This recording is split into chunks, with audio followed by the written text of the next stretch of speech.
기말고사 진도를 나가게 되는 거야. 책으로는 88페이지부터고 오늘은 88페이지랑 89페이지 딱 두 쪽만 나가고 바로 끝낼게. 제목은 중력과 역학적 시스템이고 우리 기말고사 범위는 이렇게 88쪽에 중력과 역학적 시스템, 96쪽에 운동량과 충격량 이렇게 소단원 2개 하면은 끝나는 거야. 이 2개 단원을 5주 동안 어떻게 나갈 거냐면 이런 식으로 나갈 거야. 우리 격주 등교를 하잖아. 이번 주에는 온라인 클래스로 중간고사 채점 기준 안내했고 그 다음 중력과 역학적 시스템 단 2페이지만 나갈게. 그리고 중력과 역학적 시스템을 등교하고 온라인 클래스 이렇게 총 이제 3차 시에 걸쳐서 할 거고 남은 2차 시에 운동량과 충격량을 해서 총 소단원 01, 02번 이렇게 해서 기말고사를 보게 되는 거야.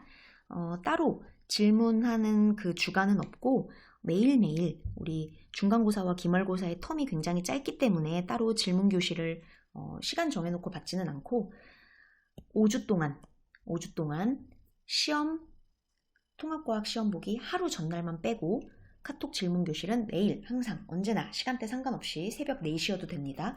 언제든지 질문을 남겨놓으면 내가 확인하고 내가 답할 수 있는 시간대에 최대한 빨리 답해줄 테니까 질문 많이 해주세요. 자, 88쪽 펴볼까? 중력과 역학적 시스템. 일단 중력이라는 단어가 나오는데 우리 굉장히 익숙한 단어야. 력자는 힘력자고 이 역학적 시스템의 역자도 힘력자거든. 그러니까 힘에 대해서 배우는 단원인 거야. 역학이란 힘의 학문을 얘기하는 거거든.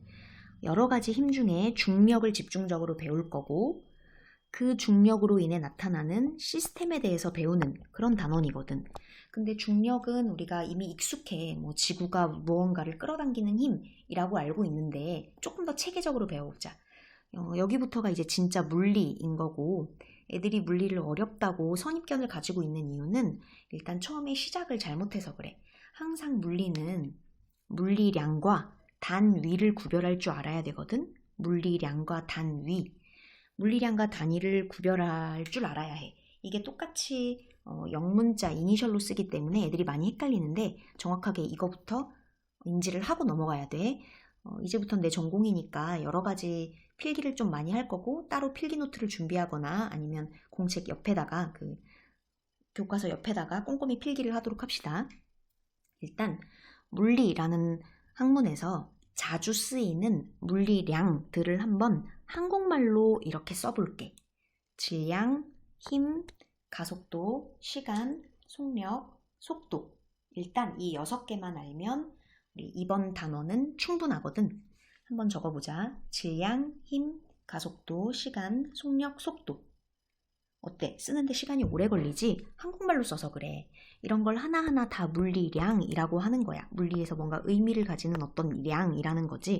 그런데 한국말로 쓰면 이렇게 시간이 오래 걸려. 그래서 얘를 영어로 바꿔서 앞글자만 딴 이니셜로 표현할 거야. 그것을 우리가 더 자주 쓸 거야.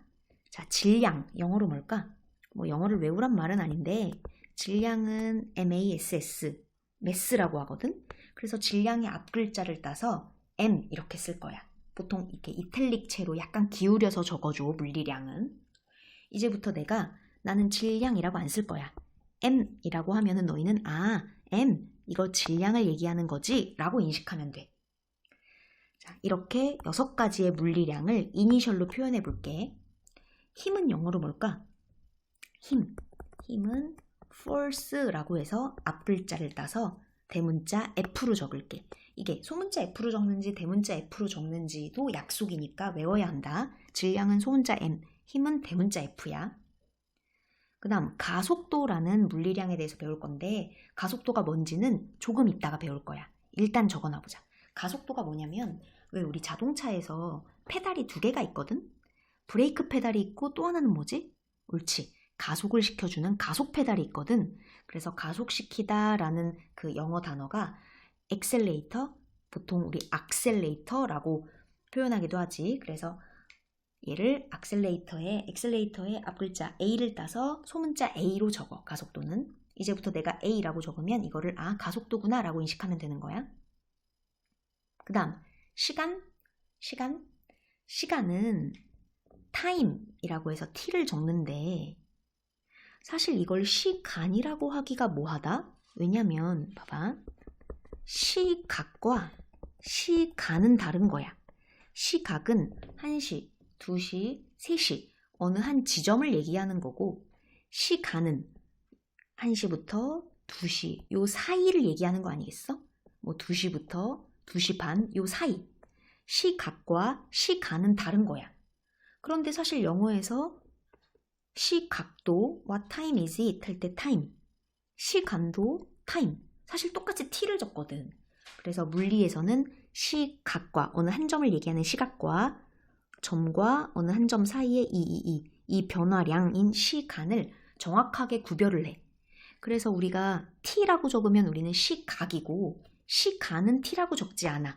시간은 t와 time과 time 사이를 뜻하니까 이 사이를 뜻하는 뭔가 그 표현을 추가해 줄 거야. 옆에다가 따로 적어볼게. 우리 이건 물리에서 뿐만 아니라 과학에서 변화량을 뜻하는 게 있거든. 변화량. 바로 이렇게 세모 모양으로 적고 얘는 델타라고 읽어. 델타. 알파, 베타, 감마, 델타 할 때 그 델타야. 이렇게 세모 모양으로 적는다. 따라서 t라고 하면은 시각, 어느 한 지점을 얘기하는 거지만 우리가 표현하고 싶은 시간은 time과 time 사이 그 변화를 얘기하고 싶은 거니까 델타 t라고 할게. 시간은 델타 t입니다. 그 다음 속력, 속도. 우리 일상생활에서는 혼용해서 적지만 이것도 물리에서는 시각, 시간을 명확하게 구별하듯이 속력과 속도도 명확하게 구별해야 되거든. 이따가 어떻게 구별하는지 말을 해줄게. 속력, 속도.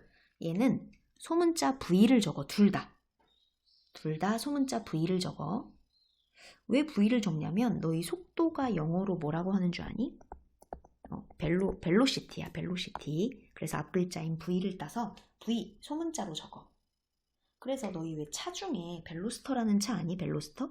여기 뒤에 보면은 벨로스터 이렇게 적혀 있어. 얘가 바로 스포츠카야. 문짝이 2개밖에 없는 스포츠카인데 되게 속도에 집중하는, 되게 빠르다, 뭔가 이런 걸 어필하고 싶은 차여서 이름이 속도를 딴 벨로스터가 되는 거지. 아무튼 속도의 이니셜은 V야. V. 그러면 애들이 물리량하고 단위를 엄청 헷갈려. 왜냐면 둘 다 영어 단어를 쓰거든. 영어 알파벳을 쓰거든. 이걸 구별하는 것부터가 물리의 시작이야. 자, 질량의 단위를 적어볼게. 질량의 단위는 킬로그램이야. 자, 약속하는 거야. 물론 질량의 단위가 그램도 있고 뭐 1톤, 2톤 할 적에 톤도 있고 되게 많거든. 하지만 물리에서는 단 한 개의 단위만 인정해. 공식적으로. 따라서 그 질량의 공식적으로 인정한 단위는 킬로그램이야. 자, 물리량이랑 단위랑 헷갈릴까봐 나는 개인적으로 단위에다가 이렇게 대괄호를 붙여. 내가 이제부터 대괄호를 붙이면 그건 단위인 거야. 이렇게 적고 kg라고 부르면 안 되는 거야. 얘는 단위니까 킬로그램이라고 읽어야 되는 거지. 그 다음 힘의 단위는 뭐냐면 사람 이름을 땄어. 뉴턴이라는 사람 이름을 앞글자를 따서 대문자 n으로 쓰고 뉴턴이라고 읽는 거야. 이걸 보고 n이라고 하면 안 된다. 뉴턴이라고 해야 돼. 그래서 힘을 표현할 때는 10뉴턴, 100뉴턴 이런 식으로 표현하는 거야. 그 다음 가속도 말고 여기 시간부터 해볼게. 시간의 단위는 소문자 S야. 소문자 S. 시간의 단위는 뭐냐면 사실 뭐 초, 분, 시 등등등등 되게 많잖아. 그런데 그 중에 초를 기본 단위로 약속했어. 초가 영어로 뭐니? 세컨드라고 하거든. 세컨드. 그래서 세컨드의 앞글자를 따서 S라고 적는 거야. 얘는 소문자로 적는 거야. 그래서 이제부터는 1초, 2초라고 얘기하지 말고 1세크, 세컨드, 2세크, 3세크 이렇게 얘기하면 1초, 2초, 3초인 거야. 그 다음 속력과 속도의 단위는 똑같은데 얘는 미터 퍼 세크라고 해. 미터 퍼 세크. 미터 퍼 세크. 뭐 예를 들어 이런 식으로 표현하는 거지. 속력이 10m per sec입니다 라고 표현해. 그럼 얘는 무슨 뜻이냐? 1세크에 1초에 10m 정도 가는 빠르기다 라는 거야. 다시 3m/s라고 해볼게. 그럼 얘는 1초에 몇 미터 갈까? 3m 가는 거야. 5m/s다. 그럼 얘는 1초에 몇 미터 갈까? 그렇지, 5m 간다 라는 거야. 그래서 m/s라는 단위를 써. 그 다음 우리 가속도의 단위를 비워놨었네. 가속도의 단위는 일부러 비워놨어. 속력과 속도 단위랑 비슷하거든. 가속도의 단위는 m/s 제곱. 적어볼래? m/s 제곱. m/s 제곱. 그러니까 속력, 속도의 단위인 m/s와 굉장히 비슷하지. 이따가 가속도가 뭔지 정확하게 한번 알아볼게. 일단 단위는 외우고 가는 거야. 자, 한번 연습해볼까? 자, 빈 종이에다가 아무것도 적혀있지 않은 종이에다가 한번 물리량을 적어볼래? 내가 한국말로 말할 테니까 너희는 이니셜로 적어봐. 질량 M, 힘 F, 가속도 XL, A, 시간 T가 아니라 T는 시각이다. 시간은 T와 T 사이 변화량 델타 T가 되는 거지. 델타 T. 속력, 속도 둘 다 velocity V. 단위 적어보자. 질량의 단위 킬로그램, 힘의 단위 뉴턴, 시간의 단위 세크, 속력, 속도의 단위 m/s, 가속도의 단위 m/s 제곱. 어때? 이거를 기본적으로 알고 시작해야 되는 거야. 이거 다 안 외운 사람은 빈 종이에다가 계속 반복해서 써보고 한번 가보자. 그러면 아까 우리 속력과 속도 차이를 구별해야 될 줄 안다고 했는데 얘네 둘의 차이는 뭐냐? 속도 위에다가는 이렇게 화살표를 붙여줄래? 속도 위에다가는, 속력에다가는 화살표 붙여주지 마. 속도에다가만 화살표 붙여줄게. 자, 이 화살표의 뜻은 뭐냐면 항상 대답할 때 방향을 대답해야 된다라는 뜻이야. 방향을 대답해야 한다. 예를 들어 어떤 자동차가 이렇게 오른쪽으로 가고 있는데 어느 정도의 속도냐면 3m/s, 1초에 3m 정도 가는 빠르기로 가고 있대 봐. 그때 이 자동차의 속력은 얼마입니까? 라고 하면은 그냥 3m/s입니다 라고 얘기만 하면 돼. 속력을 물어보면. 근데 속도를 물어보면 이 자동차의 속도는 얼마입니까? 라고 하면은 속도란 방향을 꼭 얘기해 줘야 되는 물리량이거든. 따라서 얘는 속도를 물어봤을 땐 오른쪽으로 3m/s입니다. 이렇게 방향을 꼭 얘기해 줘야 되는 거야. 속력하고 속도는 사실 굉장히 비슷하지만 속도는 방향을 꼭 이야기해 주기로 약속된 거라는 거지. 속도가 조금 더 디테일하지. 방향을 얘기해 줘야 돼. 이렇게 방향이 꼭 필요한 물리량들이 있다. 방향이 꼭 필요한 물리량에는 이렇게 물리량 위에다가, 이니셜 위에다가 화살표를 표현해 줄 거야. 설령 자동차가 왼쪽으로 3m/s로 가.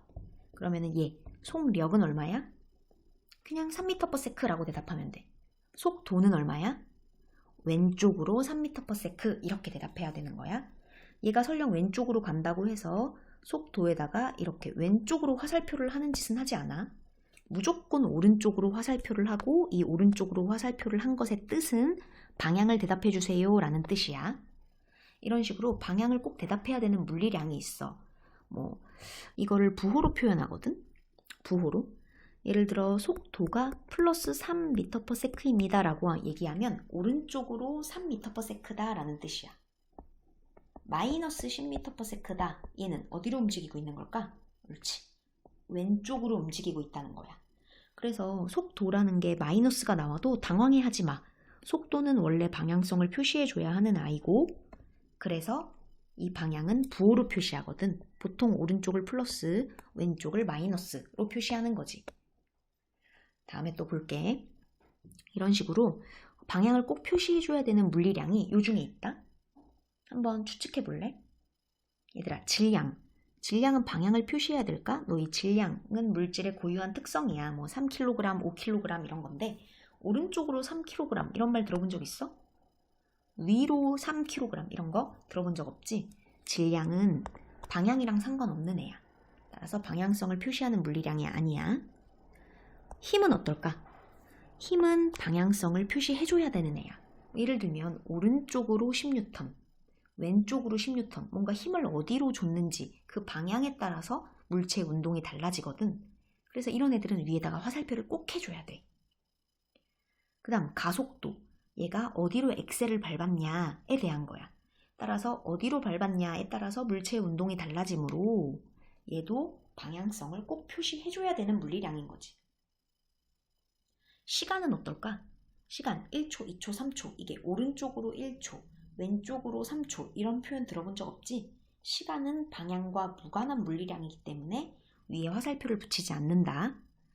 오늘 배운 6가지 물리량 중에 방향성을 갖고 있는 물리량은 힘, 가속도, 속도.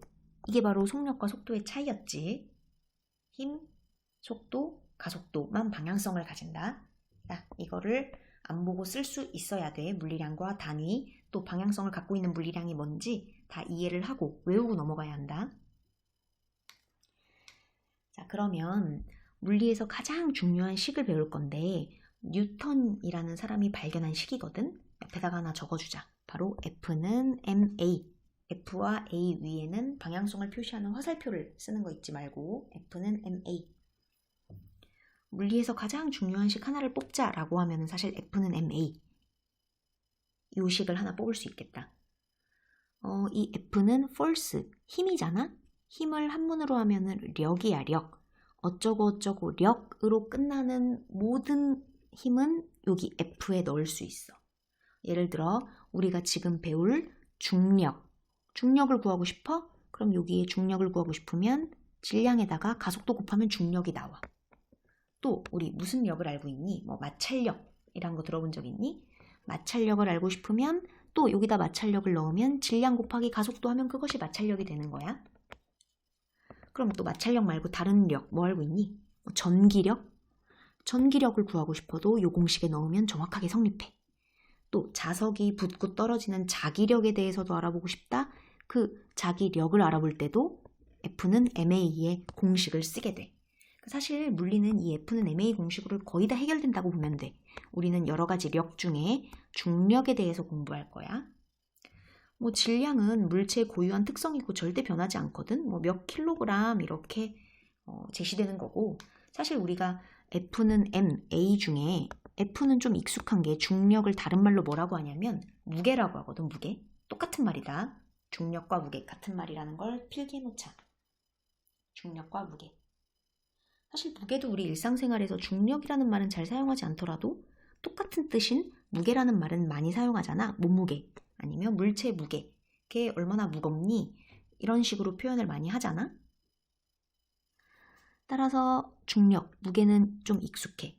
그 다음 질량도 어느 정도 익숙한 표현이고, 우리가 가장 익숙하지 않은 것이 바로 가속도지. 가속도는 단위도 미터/세크 제곱으로 익숙하지 않았잖아. 따라서 이번 단어는 중력 단원이고 익숙하지 않은 가속도만 정복을 한다면 우리는 중력을 제대로 이해할 수 있을 것 같아. 그래서 가속도를 조금 더 공부하는 시간을 가져볼게. 자, 내가 가속도에 대해서 설명하는 슬라이드가 한 장이 있어. 자, 뭐 자동차가 있다고 해볼까? A, B, C, D 자동차가 있고 빨강, 노랑, 파랑, 회색으로 표현을 해볼게. 이 자동차가 각자 오른쪽으로 움직일 건데 속도가 전부 다 다르게 움직일 거야. 처음에는 모두 다 정지해 있었는데 얘가 오른쪽으로 다들 움직여. 1초, 2초, 3초, 4초, 5초 지남에 따라서 속도가 똑같은 애들도 있고 달라지는 애들도 있어. 예를 들어서 한번 내가 예시로 들어볼게.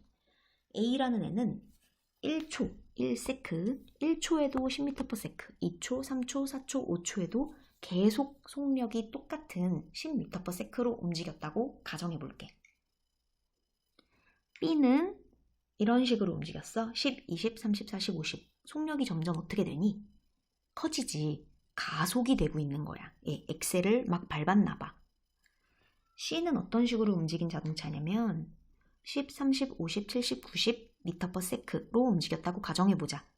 얘는 B보다 엑셀을 좀 더 밟은 것 같지? 더 가속이 더 빨리 되고 있네. 그 다음 D는 이런 식으로 움직였다고 해보자. 1초에는 10m/s, 2초에는 8m/s, 3초, 4초, 5초는 6, 4, 2m/s로 속력이 점점점 작아졌다고 해볼게. 자, 이렇게 다양한 자동차 4개를 한번 제시해 볼게. 자, A 자동차 볼래? 얘 가속이 됐니? 가속이 되지 않았지? 일정한 속도, 등속이라고. 이럴 때 뭐라고 표현하냐? 가속도가 0이다 라고 얘기해. 가속도가 0이다. 가속되지 않은 거지. 자, 그럼 B 자동차 볼까? B는 가속이 됐니? 그치. 가속이 됐지. 점점 속도가 달라졌네. 얼마만큼 달라졌니? 요 차이가 10, 10, 10, 10 보이니? 이 차이를 계산할 수 있겠어? 그렇다면 B는 가속도가 10m/s 제곱입니다 라고 대답하는 거야. 응용해서 C를 대답해 볼래? 얘는 분명히 가속이 되긴 됐어. 가속도가 얼마니? 그렇지. 가속도가 20m/s 제곱인 거지. 이 차이를 대답하면 된다. D도 D는 속도가 달라지긴 했어. 그런데 점점 줄어들었네. 이 차이가 얼마야? 그렇지. 2긴인데 이만큼 줄어들었지. 마이너스 2씩 반복되고 있으니까 얘는 가속도가 마이너스 2야. 가속도가 아니라 사실 감속되고 있는 거지. 그렇다고 감속도라는 표현은 쓰지 않는다. 똑같이 가속도라고 하고 얘는 마이너스만 붙여주면 되는 거야. 마이너스.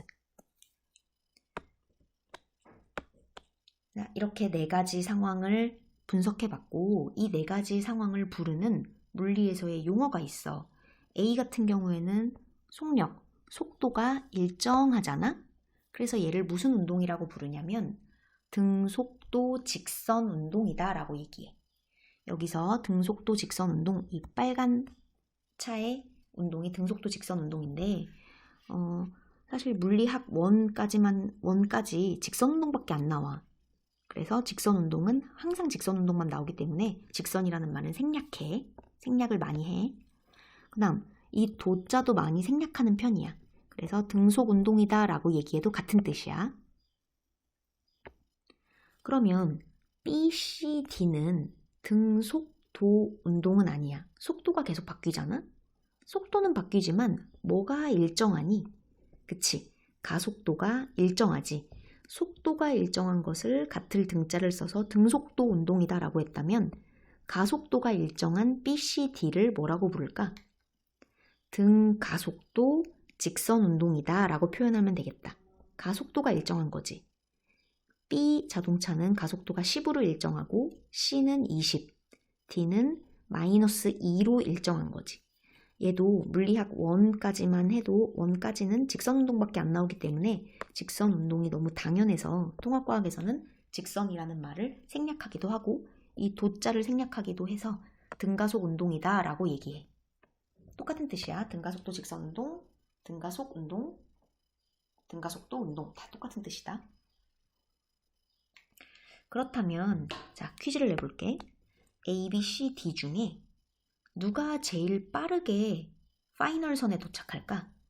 자, 출발점이 똑같았고 마지막 파이널선이 마지막 결승전이 여기라고 해보자. A, B, C, D 중에 가장 결승선에 빨리 도착하는 애는 누굴까? 그렇지. C가 가장 빨리 도착하지. 얘가 제일 빠르. 왜?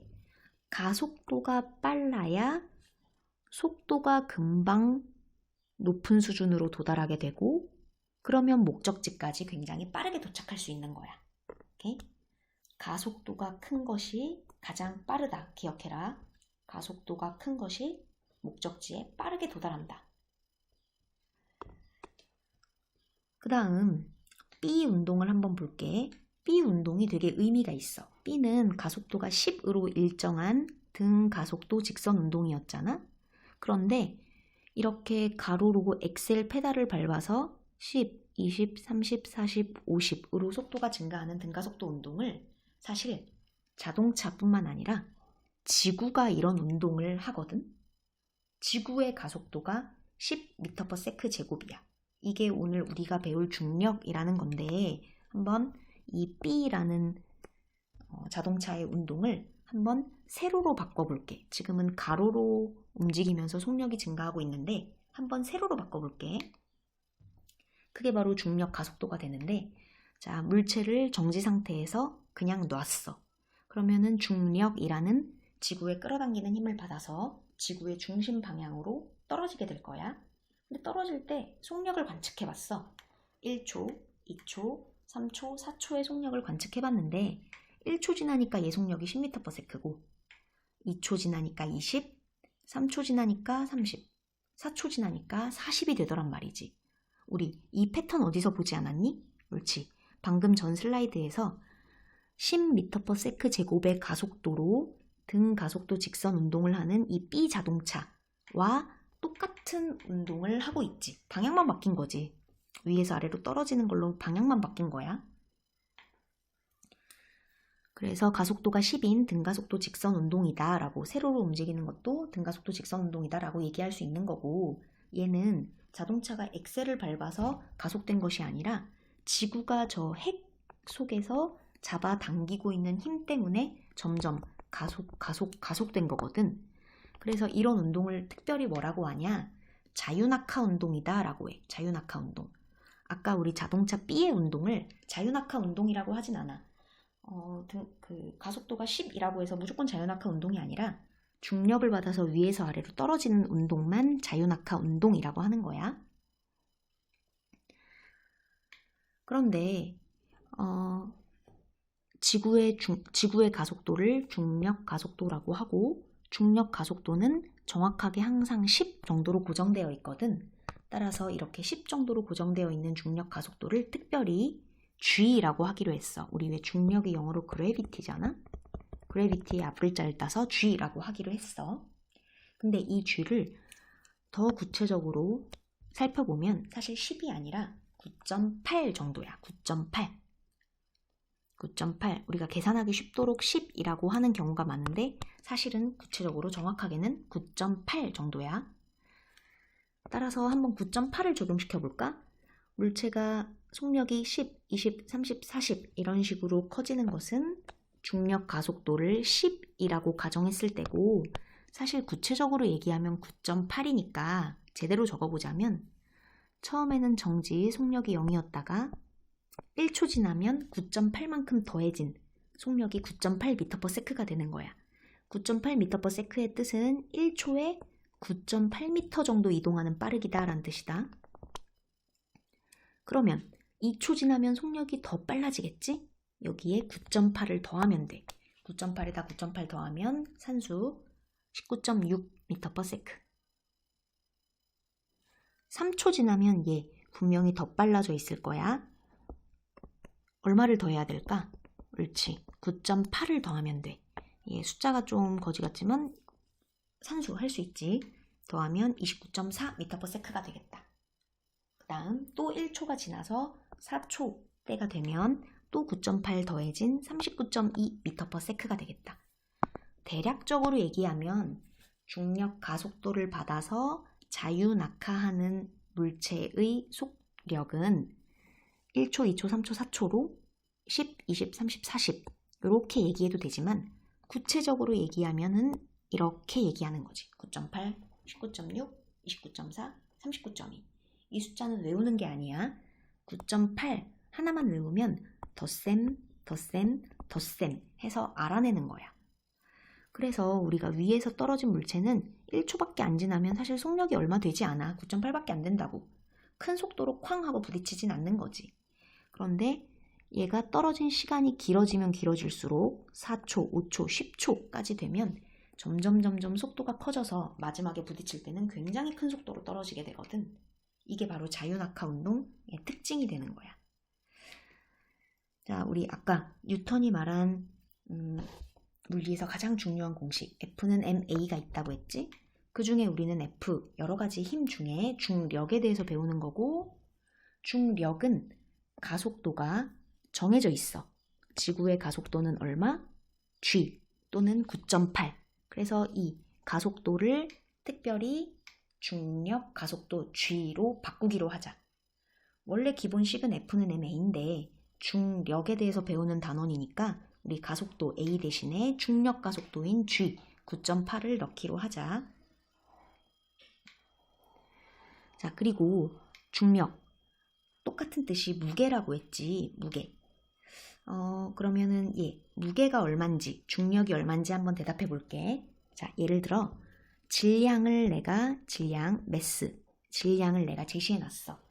얘는 1kg, 얘는 2kg, 쟤는 60kg짜리 질량이 있다고 해보자. 그러면 얘가 지구가 끌어당기는 중력 가속도를 받아서 중력, 무게가 측정되겠지? 얘가 뭐 지표면에서 떨어져 있으면은 이런 패턴으로 막 속력이 증가하면서 떨어질 텐데 이미 지표면에 붙어 있으니까 떨어지지는 않아. 낙하 운동을 하진 않아. 하지만 중력, 무게는 구할 수 있겠지. 뭐 중력 가속도를 10으로 계산해 볼까? 그러면 질량에다가 10만 곱한 게 바로 중력 아니겠니? 자, 1kg짜리는 중력이 몇 뉴턴일까? 그렇지. 자, 중력 F 10뉴턴. 2kg짜리는 몇 뉴턴? 20뉴턴. 60kg짜리는 몇 뉴턴? 600뉴턴이 되는 거야. 뭐 중력 가속도를 10으로 안 하고 더 구체적으로 9.8로 해볼까? 그러면은 여기 질량에다가 9.8을 곱한 바로 그 값이 중력, 무게가 되는 거지. 한번 계산해 볼까? 자, 1kg짜리의 중력, 무게는 얼마입니까? 옳지, 9.8뉴턴. 2kg짜리의 중력, 무게는 얼마입니까? 2 곱하기 9.8 해야겠지? 해봐, 19.6.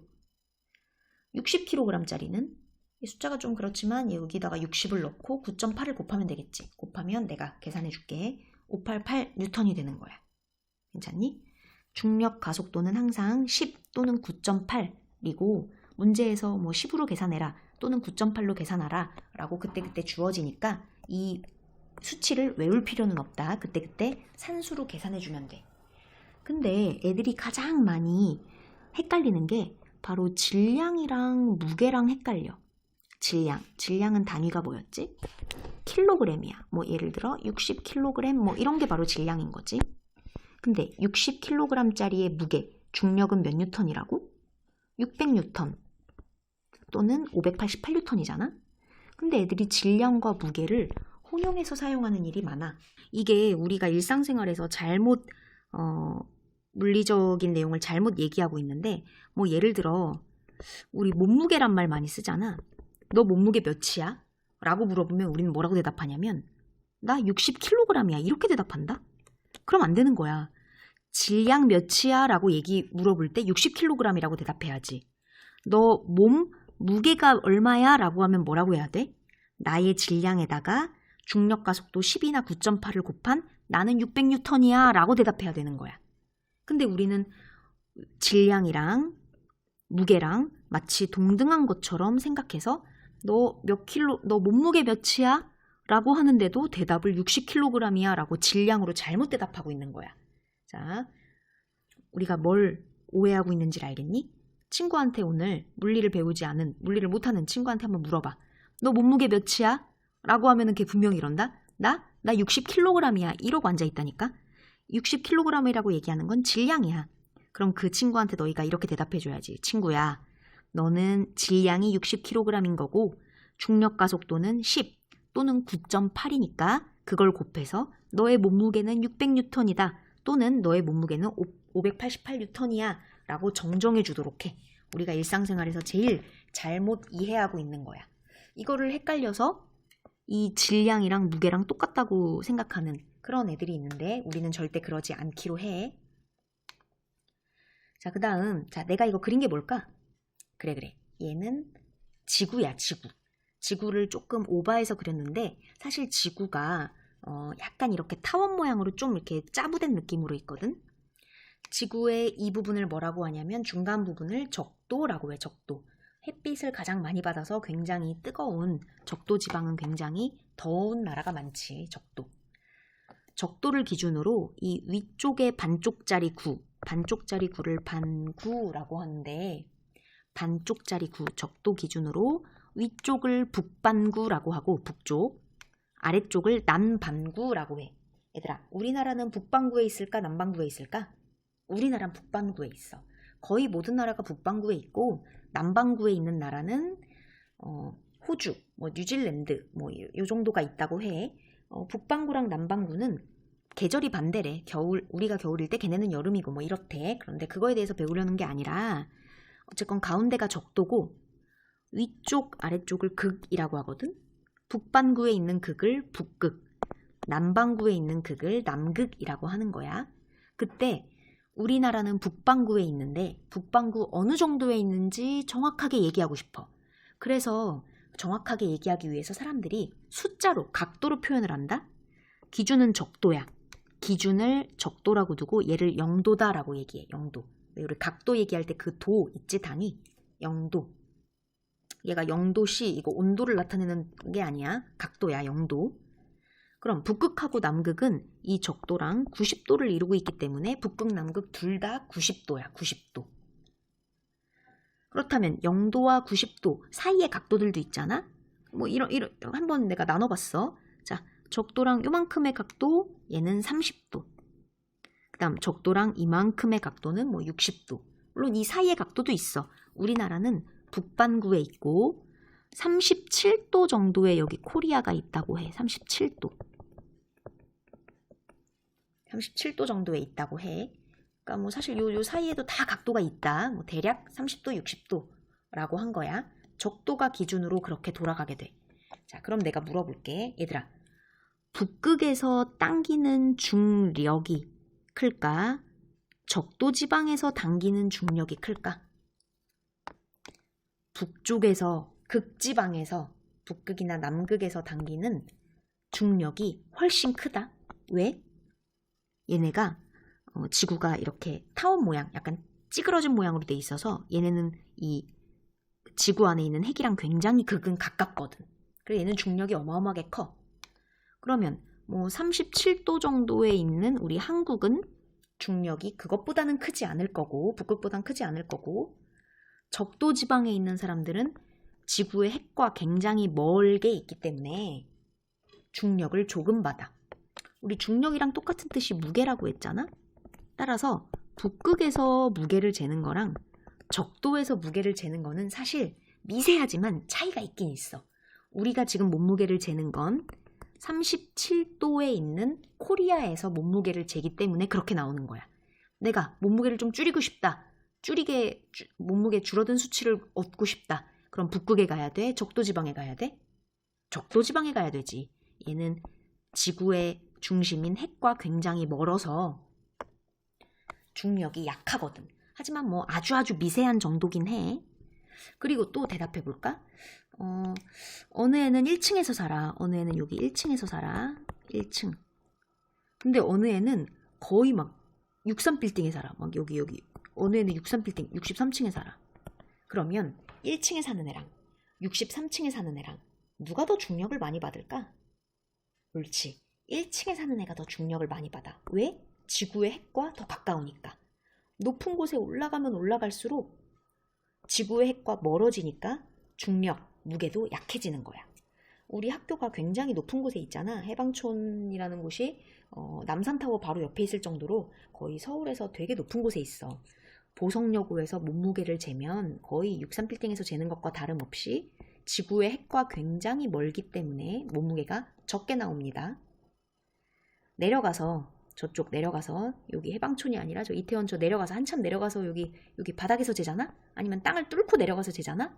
그러면 핵과 가깝기 때문에 몸무게가 아주 미세하게 커진다. 그런데 사실 이건 아주 미세하게를 얘기했을 때고, 사실 그러면 우리가 지금 요 중력 가속도가 9.8 또는 10이라고 고정된 값이라고 배웠는데 이렇게 달라지면 어떡하냐라고 할 텐데, 사실 왜 이 대기권 있잖아. 대기권. 공기가 있는 여기 우주공간, 저쪽 바깥쪽 우주공간 말고 인간이 숨 쉴 수 있는 이 대기권 정도 있지?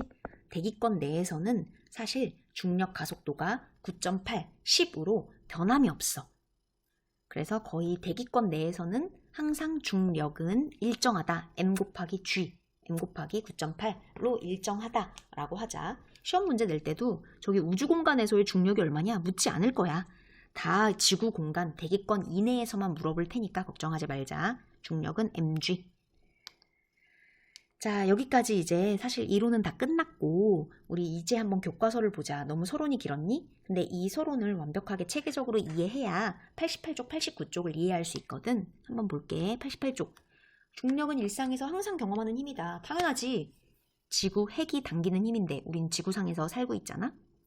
우리는 물체를 들어올리거나 계단 올라갈 때와 같이 일상생활에서 중력을 느끼고 중력의 영향을 받고 있다. 나뭇잎이나 열매가 바닥으로 떨어지고 강물과 폭포수가 낮은 곳으로 흐르며 물체를 매달 때 아래쪽으로 떨어지는 것은 향하는 것은 지구 중력이 여기 밑줄 그을래? 지구 중심 방향으로 작용하기 때문이다. 지구 중심 방향으로. 왜 어쩌고 힘이란 항상 방향을 표시해줘야 되는 물리량이었잖아. 근데 여러 가지 힘 중에 우리는 중력에 대해서 배우고 있고 중력의 방향은 지구 중심 방향, 지구 핵 쪽 방향이라고 생각하면 돼. 어쨌건 중력 덕분에 지구상의 모든 물체가 일정한 질서와 지속성을 유지하게 된다. 폭포수가 아래로 떨어져서 점점 흐르고 흘러서 바다로 가는 거거든. 중력이 작용하지 않으면 물이 막 우주 공간에서처럼 물방울로 맺혀서 둥둥 떠다니겠지? 그렇다면 우리는 사실 바다라는 존재도 없을 거고 바다 생물도 존재할 수 없을 거야. 중력 때문에 우리 그 지구상에 있는 모든 물체가 체계적인 연속성을 질서와 지속성을 유지하게 한다라고 표현하고 있어. 낙엽, 폭포수, 수직, 추 같은 게 중력이 적용된 예라고 보는데 내가 수직, 추가 뭔지 몰라서 네이버 찾아봤더니 이런 게 뜨더라. 이게 책에는 별로 안 나왔지만 이 부분이 굉장히 무거운 추야, 추. 그래서 이 평면이 평평한지 아닌지를 판단하기 위해 얘를 여기다가 올려놓는 거야. 여기다 올려놓으면 둥둥 뜨지 않겠지. 중력이 작용해서 이 무거운 추 때문에 탁 붙을 거고 그렇다면 얘가 수평이 맞는지 또는 이 각도가 수직이 맞는지를 알아볼 수 있는 장치라고 하더라고. 어쨌건 얘도 추에 작용하는 중력이 존재하기 때문에 사용할 수 있는 물체야. 얘가 둥둥 뜨면은 우리는 건축 현장에서 얘를 이용하지 못하겠지. 중력 덕분에 사용하는 한 가지의 예시더라고. 자, 그때 쭉 다시 읽어볼게. 물체에 작용하는 중력의 크기를 뭐라고 한다고? 중력을 다른 말로 뭐라고 한다고? 무게라고 한다. 중력과 무게는 같은 말이야. 질량과 무게가 같다고 하면은 이건 물리 모르는 사람이다. 그 다음 문장도 읽어볼게. 지표 부근에서 질량 1kg인 물체에 작용하는 중력의 크기는 우리 아까 이거 했었지. 자, 질량 1kg짜리가 중력을 구하고 싶으면 1kg에다가 G 10 또는 9.8을 곱하면 되지. 9.8 곱해볼까? 그러면 몇 뉴턴이야? 9.8 10뉴턴이 되는 거지. 중력 9.8뉴턴. 그 얘기가 그 얘기가 우리 교과서에 나온다.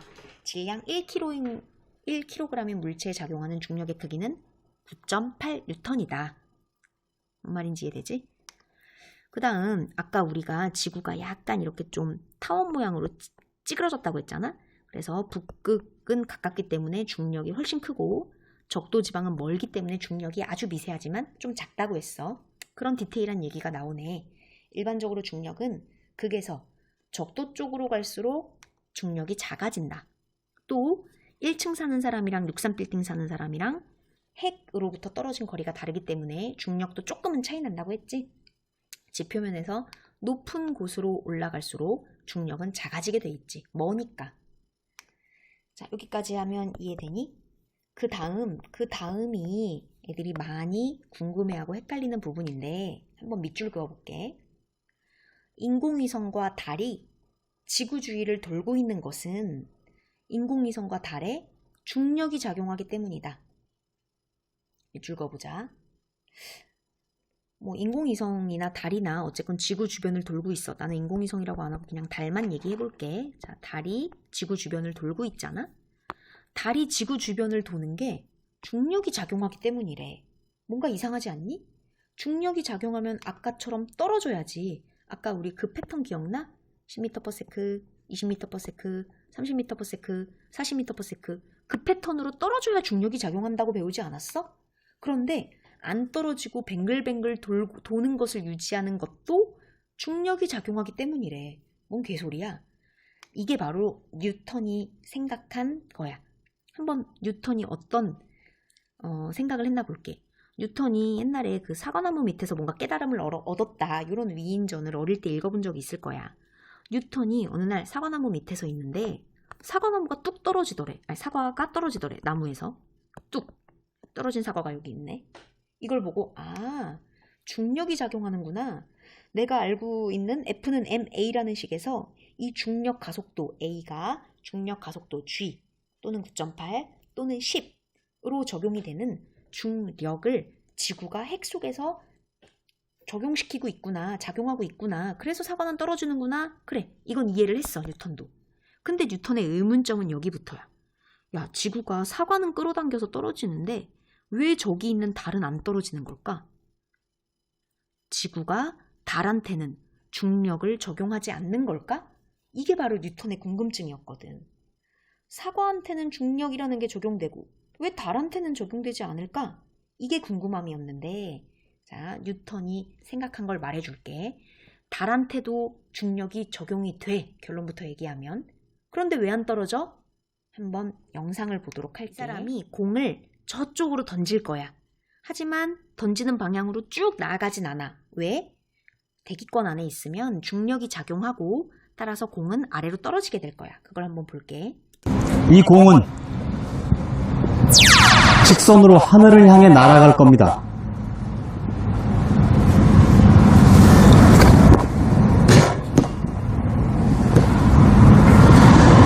하지만 공은 포물선을 그리다가 땅으로 떨어집니다. 왜? 떨어지는 건 누구 때문에? 어떤 힘 때문에? 어떤 력 때문에? 중력 때문에 떨어지는 거야. 중력 때문이죠.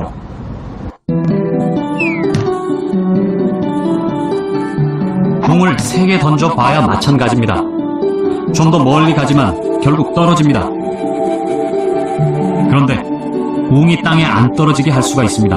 얘들아, 여기까지는 뉴턴도 인정한 바야. 사과가 떨어지는 거 중력 때문에, 공이 떨어지는 거 중력 때문에 다 우리가 당연히 알고 있는 사실이야. 그런데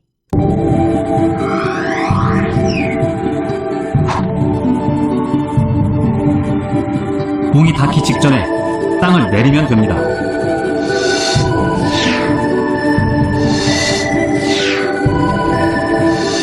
공이 바닥에 닿지 못하게 계속 땅을 내립니다.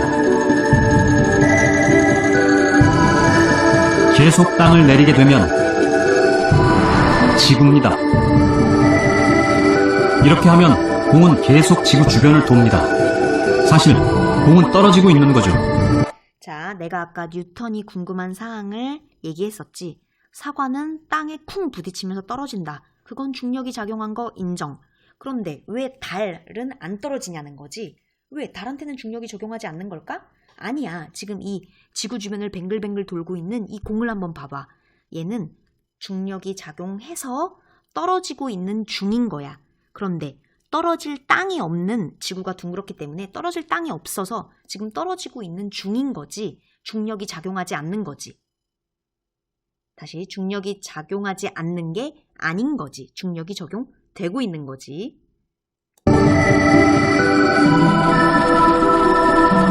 이것이 뉴턴의 생각입니다. 떨어지는 거건 아니면 뱅글뱅글 돌고 있는 인공위성과 달이건 모두 다 중력이 공평하게 적용된다. 이게 바로 88쪽 내용의 마무리였어. 자, 그럼 89쪽 가보자. 89쪽 타이틀이 자유낙하 운동이네. 자유낙하 운동, 아까 얘기했지? 중력을 받아서 떨어지는 운동을 자유낙하 운동이라고 한다고. 공을 손에 쥐고 있다가 놓으면 아래로 떨어진다. 처음에는 공의 속력이 느리지만 아래로 내려갈수록 점점 빨라지면서, 아까 그 패턴 기억나지? 정지에 있다가 1초 지나면 10m/s, 2초 지나면 2m/s, 3초 지나면 3m/s, 이런 식으로 점점 빨라져서 지면에 닿기 직전에 최대 속력이 된다.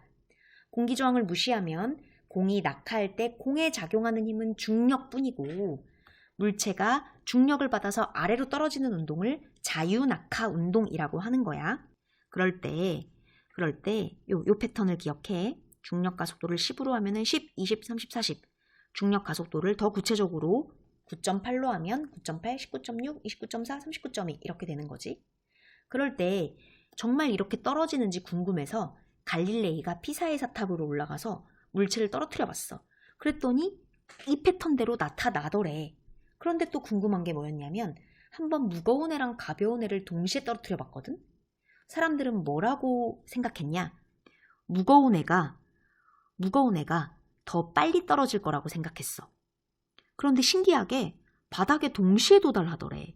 뭐 예를 들어 1kg짜리랑 100kg짜리를 동시에 던졌는데 동시에 도달하더란 말이지. 이게 되게 신기하지 않니? 나 학생 때 이게 진짜 신기했거든. 왠지 100kg짜리가 더 먼저 떨어질 것 같았거든. 1kg짜리는 가벼우니까 왠지 살랑살랑 떨어질 것 같았고 100kg짜리는 무거우니까 쿵 하고 바로 떨어질 것 같았거든. 그런데 우리 이미 누가 먼저 바닥에 도달할지 이미 알고 있어. 우리 아까 내가 자동차 A, B, C, D를 제시해주면서 A, B, C, D 중에 누가 제일 빠르다고 했었지? C가 제일 빠르다고 했었지. 왜? 가속도가 큰 애가 제일 빠르다고. 가속도가 제일 빠르다는 얘기는 가속 페달을 되게 세게 밟았다는 얘기야. 가속 페달을 막 세게 밟으면, 악셀을 세게 밟으면 속도가 엄청 크게 되고, 속도가 크면 파이널 지점에 빨리 도착할 수밖에 없어. 그치? A, B, C 중에 누가 먼저 파이널 지점에 도착하니? 라고 물어볼 때 얘네들의 질량은 무관해. 뭐 얘가 100kg이건 1kg이건 아무 상관없어. 얘의 가속도의 크기가 빨리 도착하느냐 늦게 도착하느냐를 결정하는 주요한 요소인 거야. 다시 F는 MA, F는 MA. 얘가 사실 원래는 A였지, 중력 가속도에서. 즉 F, MA 이 세 가지 물리량 중에 힘, 질량, 가속도 중에 누가 먼저 빠르게 도착하느냐를 결정하는 물리량은 F니 M이니 A니? 그래, 가속도라고. 질량과는 무관하다고. 무겁건 가볍건 아무 상관없어. 누가 더 가속을 많이 하느냐, 누가 가속도가 크냐, 이게 바로 빠르기를 결정한다고. 그런데 1kg짜리건 100kg짜리건 똑같이 중력 지구 공간에 존재하니까 똑같이 중력 가속도를 받지 않아? 1kg짜리 떨어져도 요 패턴으로 떨어지고 100kg짜리를 던져도 100kg짜리를 위에서 놔도 요 패턴으로 떨어져. 왜? 질량과는 무관해. 누가 빠르게 도착하느냐는 바로 가속도에 의해서만 결정되는데 여기는 똑같이 지구 공간이기 때문에 1kg이건 100kg이건 또 다른 질량을 가진 어떤 애건 똑같은 가속도인 중력 가속도 10이 적용되기 때문이지. 괜찮니? 빠르기를 결정하는 것은 가속도다. 기억해라. 그래서 여기 아래 읽어볼까? 여기 아래. 깃털이나 종이처럼 가벼운 물체가 공기 중에서 낙하할 때는 그래서 우리 보통 아까 1kg, 100kg짜리를 예시를 들었는데 얘를 가벼운 애, 가장 극단적으로 가벼운 애와 가장 극단적으로 무거운 애로 실험을 했을 때 얘네가 과연 똑같이 떨어지겠느냐를 한번 봤어. 가장 가벼운 애는 우리가 알고 있는 애 중에 가벼운 애가 깃털이잖아. 그래서 깃털 떨어뜨려 볼 거고 무거운 애는 뭐 이런 애 있지, 쇠구슬. 이런 애 하나 정해가지고 떨어뜨렸어. 그러면은 사실 이론상으로는 누가 먼저 빠르게 도착하느냐는 가속도가 결정하는데 가속도는 깃털한테건 쇠구슬한테건 모두 다 중력 가속도 10m/s 제곱이 적용되기 때문에 똑같이 떨어져야 이론상으로는 맞거든? 근데 실제로 해보니까 진짜 깃털은 살랑살랑 떨어져서 늦게 떨어지더라는 거야. 얘는 왜 그럴까? 중력이 작용하지 않은 걸까? 아니야. 중력은 누구에게나 작용해. 얘한테도 중력이 작용하고 얘한테도 중력이 작용해. 그런데 뭐가 차이가 났냐? 얘는 공기 저항을 많이 받은 거야. 공기 저항을. 왜? 공기 중에서는 깃털이 떨어지면서 공기와의 마찰 때문에 반대 방향으로 마찰력을 이겨내야 돼. 공기 저항을. 따라서 물론 쇠구슬도 공기의 저항을 받아. 하지만 쇠구슬은 동글동글하게 생겼고 뭔가 더 널찍하게 생기지 않아서 이 깃털은 좀 보통 널찍하게 생겼잖아? 그래서 공기 저항을 더 많이 받아. 깃털이 중력을 안 받아서 늦게 떨어지는 게 아니라 중력은 똑같이 받는데 공기 저항을 더 많이 받아버리는 거지. 중력은 똑같이 받는데 공기 저항을 더 많이 받아. 얘는 공기 저항 뭐 거의 안 받는 수준인 거지. 따라서 얘는 공기 때문에 방해가 돼서 이런 식으로 10, 20, 30 이렇게 빠르게 가속되지는 못하는 거야. 뭐 예를 들면 깃털은 5, 7, 9 m/s 이런 식으로 한 조금씩 가속되는 거지. 중력이 작은 게 아니야. 중력은 똑같은데 공기 저항 때문에 방해를 받은 거야. 근데 상대적으로 쇠구슬은 공기 저항에 그렇게 크게 관여받지 않고 공기 저항 받을 곳이 없잖아. 되게 조그맣고 동글동글하니까. 그래서 중력을 온전히 중력만 제대로 받아서 더 빨리 떨어졌던 거지. 괜찮니? 그래서 깃털이나 종이처럼 가벼운 물체가 공기 중에서 낙하할 때는 공기 저항을 받아서 천천히 떨어지는 게 맞는 거고, 그래서 이런 경험을 하다 보니 사람들은 무거운 물체가 더 빠르게 떨어지는 것으로 착각해 왔다. 왠지 무거운 물체가 중력이 더 크다 뭐라고 생각했는데, 무거운 물체가 중력 가속도가 더 크다 라고 생각을 해왔는데, 사실 중력 가속도는 누구에게나 동일하고 똑같이 떨어지더란 말이지. 괜찮니? 그럼 이거에 대한 실험을 아래 잠깐 해볼게. 자, 1번 실험, 2번 실험, 3번 실험이 있는데 여기까지만 하고 끝나게 될 거야. 1번 실험은 뭐냐면, 질량이 꽤 무거운 지우개와 질량이 가벼운 A4 용지인데 얘를 펼쳤어. 그러면 이론적으로는 누가 더 빨리 떨어지겠느냐를 물어봤을 때, 이론적으로는 질량과 관계없이 둘이 받는 중력 가속도가 동일하므로 똑같이 떨어진다가 정답인데, 얘는 어때? 굉장히 널찍해서 공기 저항을 더 많이 받지 않겠어? 따라서 1번의 지우개와 A4 용지 펼친 것을 떨어뜨리면 누가 먼저 도달하겠는가? 이게 1번에 대한 답이네. 누가 먼저 도달할까? 지우개가 먼저 도달하지. 왜?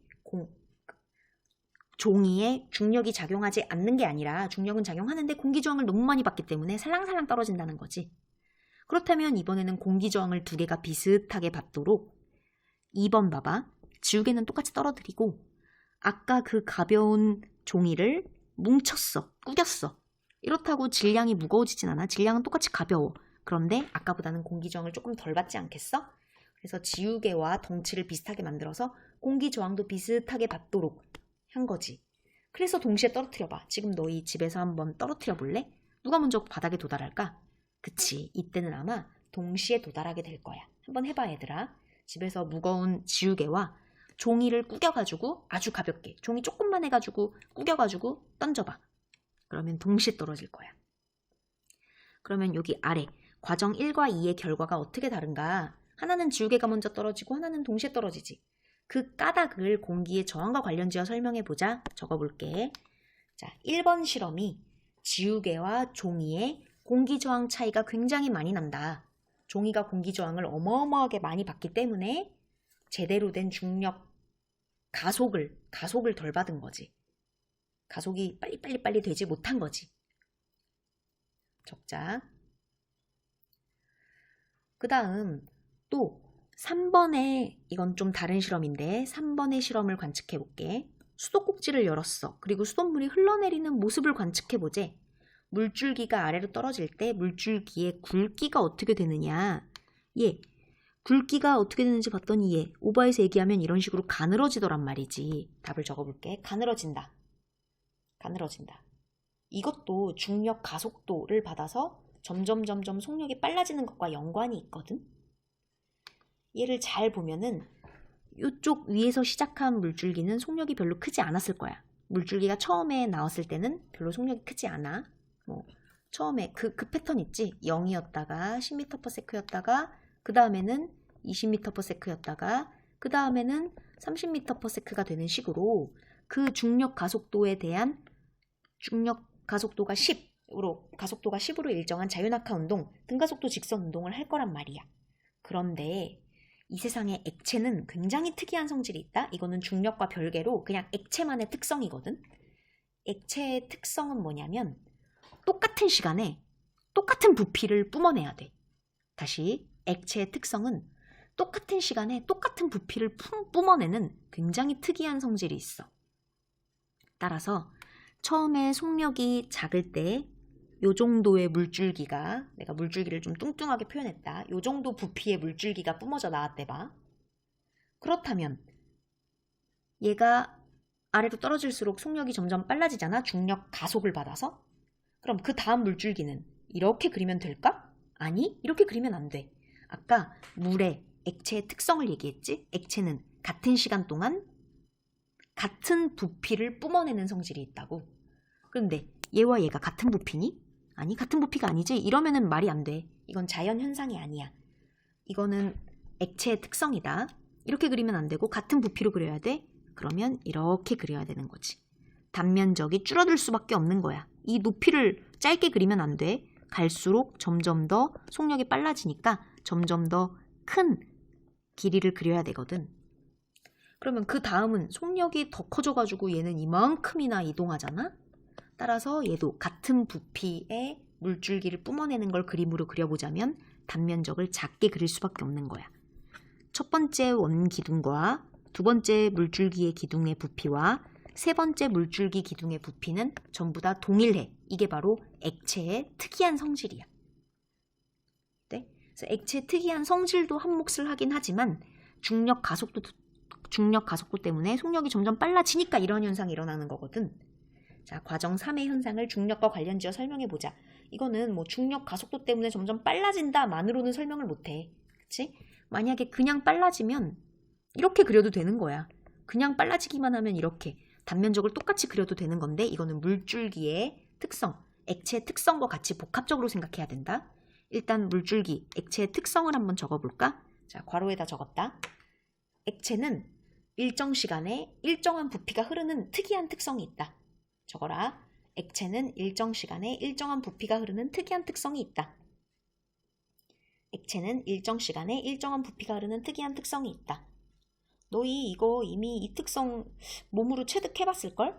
왜 막 이렇게 호수, 긴 고무호수가 연결돼 여기서 막 이렇게 물이 막 뿜어져 나오는 그런 고무호수를 내가 손으로 잡고 있을 때 이 고무호수를 더 빨리 뿜어져 나오게 하려면 이 물줄기의 단면적을, 이 고무호수의 단면적을 어떻게 하니? 줄이지. 여기를 손으로 줄여가지고 여기 단면적을 조그맣게 하면은 얘가 더 빨리 나오잖아. 그게 이미 너희가 알고 있는 액체의 특성이야. 단면적을 줄이면 굉장히 속도가 빠르게 나온다는 이미 물줄기의 액체의 특성을 이미 몸으로 체득하고 있어, 우리는. 어쨌건 이건 액체의 특성인데 이 액체의 특성과 맞물려 중력 가속도 G에 의해 낙하할수록 속력이 빨라진다. 그 패턴 기억나지? 처음에 정지에 있다가 10m/s, 좀 있다 20m/s, 30m/s 이런 식으로 속력이 빨라진다는 거. 그걸 우리가 오늘 배운 거지. 따라서 이 괄호 안에 쓴 액체의 특성과 중력 가속도에 의해 낙하할수록 속력이 빨라진다는 오늘 배운 중력의 특성을 복합해서 결론은 뭐냐? 물줄기의 면적이 가늘어진다. 물줄기의 면적이 줄어드는 게 당연한 것이다. 라고 결론이 나겠다. 뭐 이걸 한 글자 한 글자 다 외울 필요는 없어. 나 기말고사 때는 서술형을 안 낼 생각이거든. 기말고사 때는 통합과학 A도 단답형만 낼 생각이니까 그냥 이 3번 문장을 달달 외울 필요 없이 이해하고 넘어가는 정도로 해도 충분한 거야. 자, 오늘의 포인트는 중력을 배웠고 F는 MA, 정확히 얘기하면 F는 mg를 배웠지. 스스로 확인하게 해보자. 1번, 자유낙하하는 물체에는 일정한 크기의 뭐가 작용해서 속도가 0, 10, 20, 30 이런 식으로 빨라졌지? 뭐가 작용했지? 중력이라고 해도 되고 중력이라고 해도 되고 중력 가속도라고 얘기해도 된다. 어차피 질량은 물체 고유한 특성이라 안 변하거든. 일정한 크기의 중력 가속도, 뭐 9.8 정도를 얘기하는 거겠지? 또는 질량에다가 9.8 곱한 중력이 작용해서 속도가 일정하게 증가한다. 둘 다 맞는 말이다. 중력 가속도 중력. 2번, 빗방울이 공기 저항을 받지 않고 떨어진다면 어떤 일이 일어날까? 얘들아, 빗방울 저 위에서 떨어지잖아. 그때 어떤 패턴으로 떨어지냐면 이 패턴으로 떨어져. 10, 20, 30, 40 그래서 얘가 저기 하늘 위에서 떨어질 때 4초 만에 떨어지겠어? 아니지. 거의 막 뭐 1분 정도 떨어져. 그러면은 거의 사람의 몸에 맞을 때는 어마어마한 속도가 돼. 뭐 대략 500m/s 뭐 엄청나게 큰 속도가 된다고 해. 그럼 사실 그 속도로 사람 몸에 떨어지면은 사람 몸이 뚫려야 돼. 빗방울에 맞아서 사람이 죽어야 된다고. 그런데 우리가 빗방울에 맞아도 그다지 아프지 않은 이유는 뭘까? 그래, 빗방울이 중력을 안 받기 때문이 아니라 중력을 받긴 받는데 공기 저항을 은근히 많이 받아. 그래서 이 정도로 가속되지는 않고 조금 덜 가속이 되어서 몸에 맞을 때 속도가 별로 크지 않은 거지. 정말 다행인 거지. 공기 저항이 없었으면 굉장히 큰 속도로 우리 몸에 부딪혀서 사람이 찢어졌을 거야. 괜찮니? 자, 오늘 여기까지 할게. 물리량과 단위를 구별하는 것을 했고 F는 MA를 이해했으며 중력을 배우기 위해서는 F는 ma보다는 a 자리에 중력 가속도인 g를 넣어서 F는 mg다, 중력은 mg다를 통해서 다양한 이론을 공부했습니다. 다음 시간에 복습하면서 다시 또 나갈게. 고생했습니다.